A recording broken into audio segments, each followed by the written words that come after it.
Hi Aquarius, this is Amihan Taro. Welcome to my channel.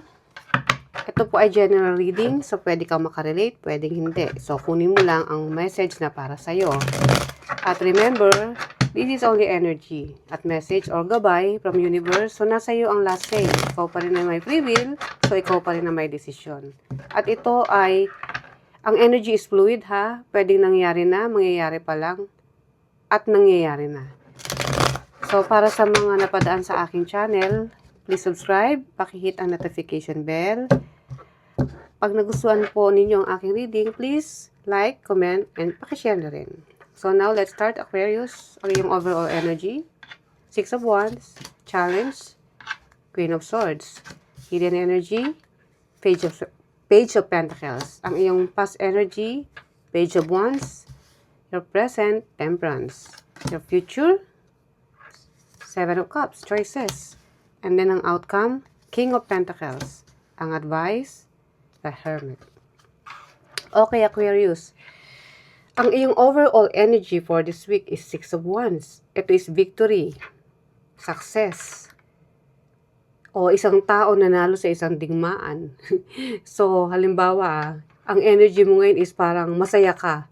Kasi kung ikaw ay may pinaglalaban, maybe siguro meron kang nakaaway sa trabaho o meron kang ipinaglalaban na dapat mangyari sa korte na matagal mo nang pinaglalaban o let's say meron kang idinimanda o may nagdemanda sa'yo, nanalo ka. So, ayun yung ano mo ngayon, energy mo, very victorious kasi naipanalo mo ang isang kaso or kung estudyante ka, meron kang exams na nakapasa ka, kaya isinicelebrate mo ngayon. Kumbaga yung energy mo ngayon is may success or may victory. Kumbaga meron kang bagay na napagtagumpayan mo. Yun yung nakikita kong energy mo. And then ang iyong challenge, Queen of Swords. May mga bagay na, si Queen of Swords kasi is yes, matalinong tao, at the same time, meron siyang tinitimbang. May mga tinitimbang kang ano rito, bagay o sitwasyon na pinag-iisipan. Hindi ko alam kung anong relasyon to, either romantic relationship, marriage, o isang sitwasyon, o sa trabaho, o kahit ano. Pero may pinag-iisipan ka.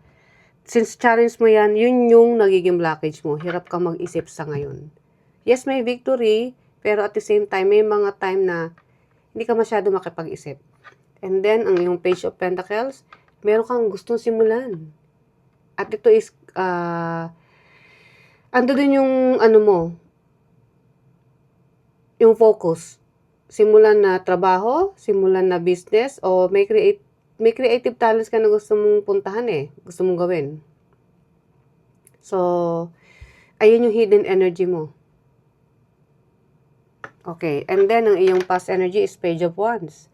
Yes, ando din yung hope mo, kung ano man yung mga nangyari sa nakaraan mo, ando dun yung ano ka, very hopeful kang tao. Hindi ka nawawala ng pag-asa. Kahit na siguro may mga blockages along the way kung sa ano man tong relasyon o sa trabaho, mga sitwasyon na meron ka. Ando dun lang din yung ano, lagi kang sa tingin mo, lagi may pag-asa. Kahit magkaroon ka ng problema, relax ka lang. Very, very calm na energy. And then, ang iyong present na energy is Temperance. Ito is isang energy ng very calming na energy. At meron ditong ano may pinag-iisipan ka. Meron kang tinitingnan o meron kang pinagdidesisyonan. Kaya nga, ito yung Queen of Swords. May gusto kang mangyari na gawin. May gusto kang umpisahan. Pero sa ngayon, andun yung energy mo na hindi mo alam kung itutuloy mo o hindi. And then, ang iyong future na energy is 7 of Cups, choices. Marami kang choices, marami kang options na paparating in the future. Whether it is relationship, partnership, or kung ano pang business, career. So, maraming paparating. And then, ang iyong outcome is King of Pentacles. ito ang energy o ito ang person na maraming kayang gawin. Very caring, nurturing, babae man to o lalaki ha. Pwede, walang gender ang mga cards ng tarot. So, kung ikaw man Aquarius ay babae, ando dun yung focus mo, nakakapag-provide ka, kung may nangangailangan ng tulong regarding sa family mo, na ibibigay mo. Kumbaga, meron kang ibibigay when it comes to material things. And then the Hermit, ang iyong advice. So, dito nagkakaroon ng kailangan mo raw mapag-isa, kailangan mong tignan ang mga bagay o sitwasyon ng maigi na may pag-iingat. Okay, now, i-clarify natin yan.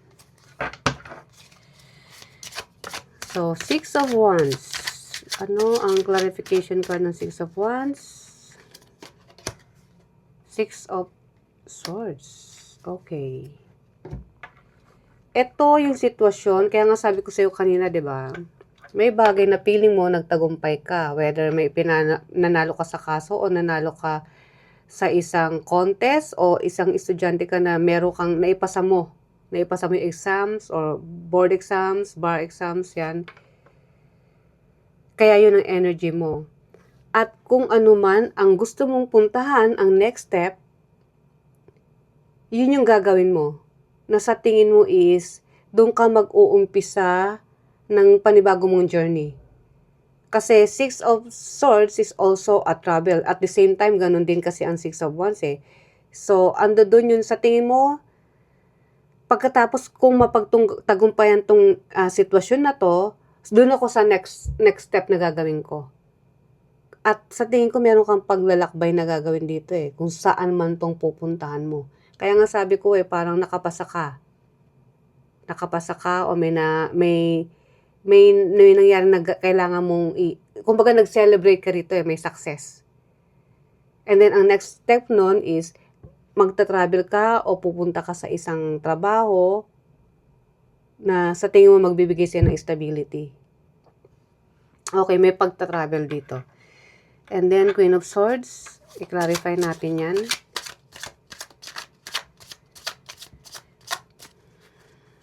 At mas dito, yung pupuntahan mo sa tingin mo is magbibigay sa'yo ng katahimikan at the same time. Kumbaga kalmadong pag-iisip. Ang Queen of Swords ay kinlarify natin sa Nine of Swords. Okay. Kung ano man tong challenge na bumabagabag sa'yo, kaya mong i-handle. Kaya nga ikaw si Queen of Swords eh.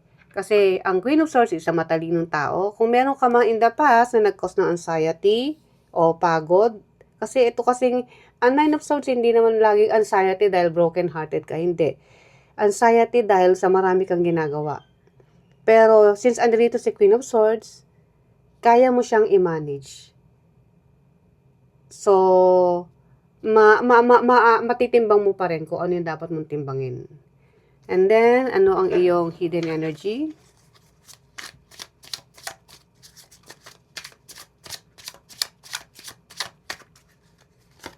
Kumbaga, inisip mo rin na kung lagi ka na lang narito sa energy na to, walang mangyayari sa'yo.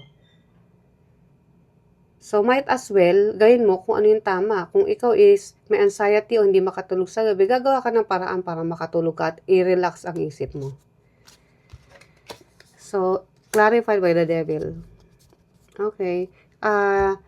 Aquarius, kung may gusto kang umpisahan when it comes to iyong passion o pagkakakitaan, yes, ando doon yung drive na gusto mo, pero make sure na hindi naman sobra o obsessed ka masyado sa gagawin mo. Kailangan kasi na may tamang proseso. Hindi mo pwedeng pilitin, ha? Hindi ka pwedeng magpumilit ng pabilisin ng isang proseso na kailangan mong may pag-aralan muna. Kasi is nasa stage ka pa rin ng pag-aaral yan. Hindi yung andito ka palang gusto mo ganito nakataas. Kaya andito yung obsession na mangyari agad ang isang bagay na hindi pa naman hinog. Okay. Pero yun is, mo lang naman, hidden energy. Yung mga sumisingit-singit na energy sa'yo at times. Okay, nalaglag si Five of Swords. Okay, Page of Wands, ang iyong past energy. So, kung ano man tong very hopeful ka na kalmado ka lang, hindi mo ginagawang chaos ang paligid mo, is kasi merong nag-cause sa'yo dati.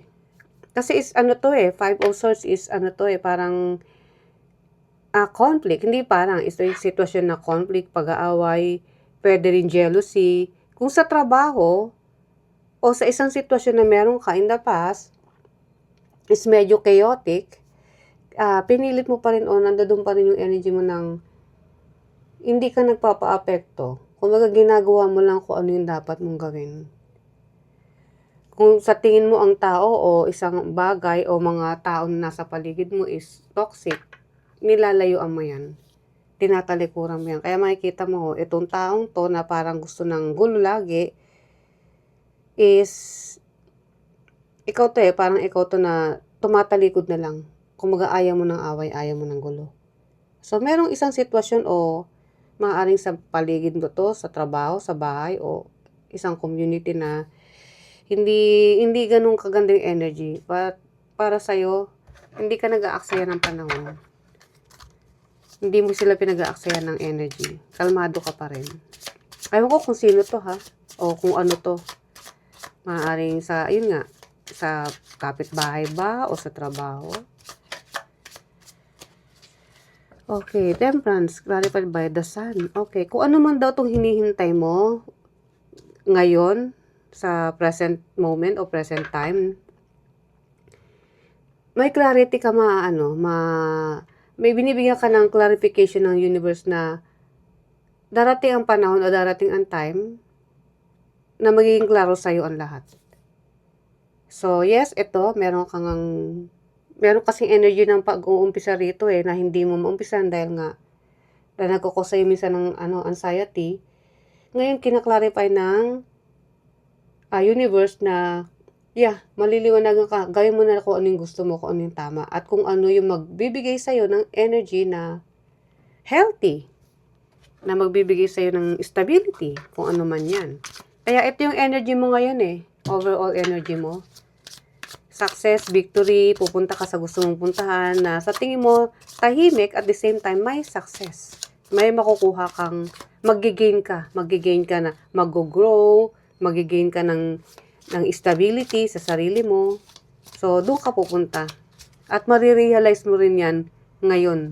Nangyayari na. Unti-unti mo nang naiisip na, okay, go na ako. Total, maganda naman yung pupuntahan ko. Why not? Baka masayang yung opportunity nito. But sabi nga, minsan, at times, masyado. Kasi meron ditong obsession Okay, in the future, choices. Clarified natin yan. Knight of Swords, yes. Kung ano man tong choices na papunta sa'yo, paparating sa'yo, which is career na nakikita ko, very ka talaga, on the go. Hindi ka naiilang o wala sa tingin mo, walang blockage. Wala kang pakialam kung merong mga harang, itutuloy ko. Hindi ka na mako-confuse. Kasi itong 7 of Cups na only is also illusion o pagkalito, pero kinarify ng Knight of Swords, so hindi ka na maguguluhan. Alam mo kung ano yung pupuntahan mo. At very aggressive ka pupuntahan yan. Walang makakaharang sa mga desisyon na gagawin mo o pupuntahan mo. And then King of Pentacles, clarify natin yan. Nine of Wands, yes. Ito yung kung may nangyari sa'yo, which is ito in the past, na nag-cause ng chaos o conflict sa buhay mo, alam mo na kung ano ang gagawin mo. Hindi mo na basta-basta papayagan ng isang tao na sirain yung yung inner peace mo. Kasi mag-aano ka na ng boundaries. May boundaries ka na sa isang tao. Kumbaga, hanggang diyan ka na lang, wag ka nang papasok sa limit sa sa energy ko. Nag-aano ka ng cut, kinakat mo na kaagad. Kasi ang gusto mo is, magkaroon ka ng stability, hindi lang sa money, sa material things, but also sa iyong peace of mind. So, hindi mo hahayaan kung sino man yung sa tingin mo is, hindi na nagbibigay ng magandang energy sa'yo. Yung nakaka-drain na energy. So, ando doon yung guard up. May boundaries ka na. Oops, pangit ng energy mo, diyan ka. Ayoko maapektuhan kung ano man tong stable o na pang long term na pupuntahan ko. So, bye-bye na sa mga ganyan tao, mga conflict. And then, ang advice is the Hermit.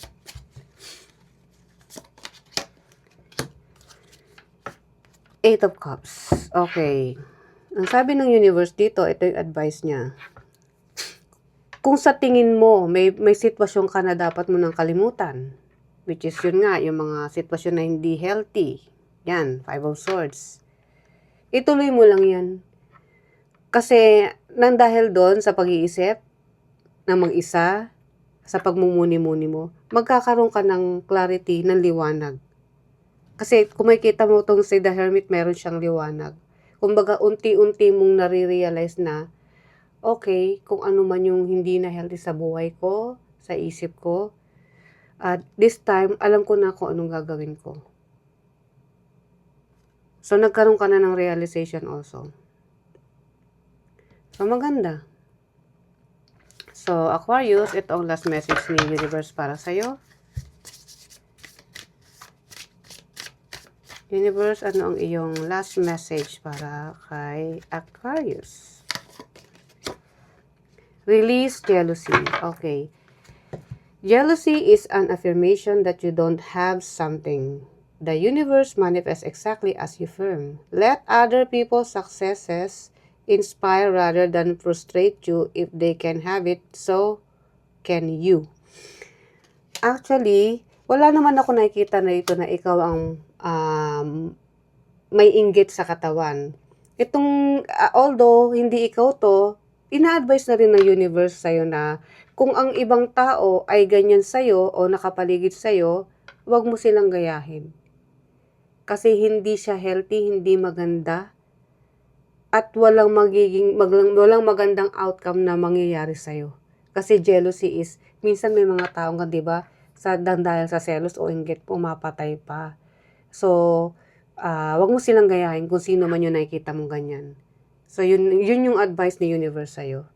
Hayaan mo sila kasi buhay nila yon. Meron kang sariling buhay. So, Aquarius, itong iyong reading. I hope nagustuhan mo. See you ulit sa aking susunod na reading. Bye-bye!